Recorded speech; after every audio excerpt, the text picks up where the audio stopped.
नमस्कार, मैं गुप्तेश्वर पांडे, डीजीपी बिहार। मैं सूबे की सभी आवाम को, हिंदू, मुसलमान, सिख, ईसाई, हर जात, हर मजहब के और हर संप्रदाय के तमाम लोगों को प्रणाम करता हूं। और आज साल का अंतिम दिन है, नए वर्ष की शुरुआत होने वाली है। आने वाले नए वर्ष के लिए अपनी शुभकामनाएं देता हूं। एक निवेदन भी, बिहार ये बहुत महत्वपूर्ण प्रदेश है। पूरी दुनिया में बिहार का नाम शांति के लिए, अहिंसा के लिए, प्रेम के लिए, सद्भाव के लिए, भाईचारा के लिए जाना जाता रहा है। ये बुद्ध की धरती है, महावीर की धरती है, ये गांधी की कर्म भूमि है, ये ऋषियों, मुनियों, तपस्वियों, पीरों, मौलवियों, बलियों की धरती है। तो इस धरती पर आपसी सद्भाव और भाईचारा नए साल में बना रहे, इसके लिए 12 करोड़ आवाम को, सूबे की 12 करोड़ जनता को, एक एक आदमी को, नौजवान से लेकर बुजुर्ग तक सब लोगों को कोशिश करनी चाहिए।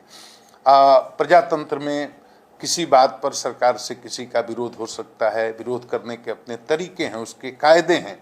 अगर किसी भी मामले में आप कोई भी हो, आप अगर जुलूस निकालते हैं तो आपको प्रशासन से उसकी अनुमति लेनी चाहिए, अपना रूट बताना चाहिए, किस गंतव्य स्थल पर आपको जाना है ये भी बताना चाहिए। साथ में किसी तरह का हथियार, डंडा, भाला, फरसा, गणासा, तलवार कुछ भी लेकर के नहीं चलना चाहिए।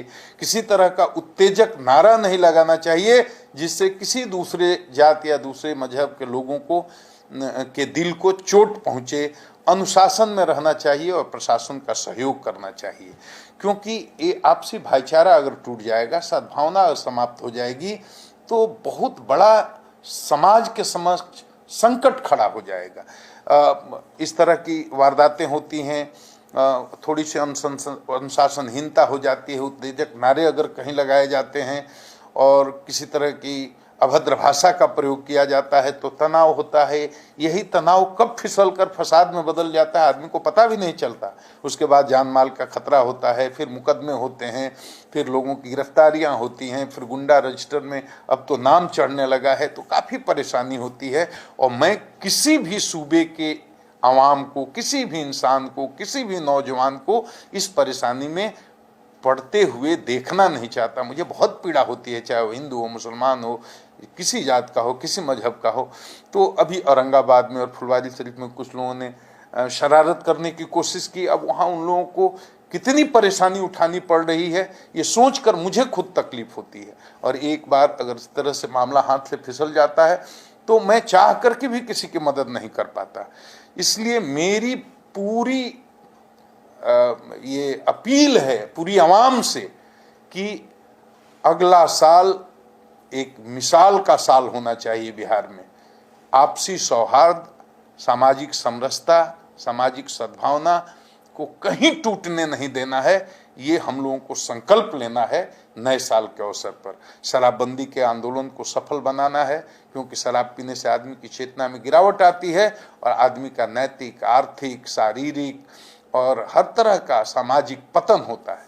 तो शराबबंदी के आंदोलन को नए साल में नए संकल्प के साथ मजबूती प्रदान करना है और अपराध मुक्त समाज बनाने का भी संकल्प लेना है। अपराध केवल पुलिस समाप्त नहीं कर सकती। हम जात के नाम पर, मजहब के नाम पर, दल के नाम पर अगर अपराधियों का सहयोग करेंगे तो पुलिस अकेले अपराध को समाप्त नहीं कर सकती। सवाल अपराध का नहीं है, अपराध की संस्कृति का है। इसलिए जात, मजहब, दल, संप्रदाय के आधार पर किसी भी अपराधी का सहयोग न करें, उनका संरक्षण न करें, उनसे कोई सहानुभूति न रखें, उनकी पैरवी न करें। ये मैं आप लोगों से अनुरोध करता हूं। तो मैं तमाम बिहार वासियों से, विशेषकर नौजवानों से कहता हूं, कल साल का पहला दिन है, हर जगह सतर्क रहिएगा। सब जगह व्यवस्था है और मुकम्मल पुलिस की व्यवस्था है, लेकिन आप हर जगह सतर्क रहिएगा, कहीं भी किसी तरह की कोई घटना न हो पाए। और सब लोग मिल करके एक समरस समाज बनाना है, शराब मुक्त समाज बनाना है, अपराध मुक्त समाज बनाना है और किसी भी हालत में बिहार में भाईचारा को टूटने नहीं देना है।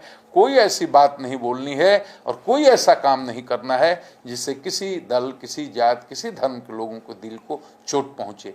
ये मेरी आप लोगों से प्रार्थना है। मैं आप लोगों से उम्मीद रखता हूं, मुझे पूरा भरोसा है खासकर बिहार के नौजवानों पर, कि आने वाला अगला साल बिहार के लिए एक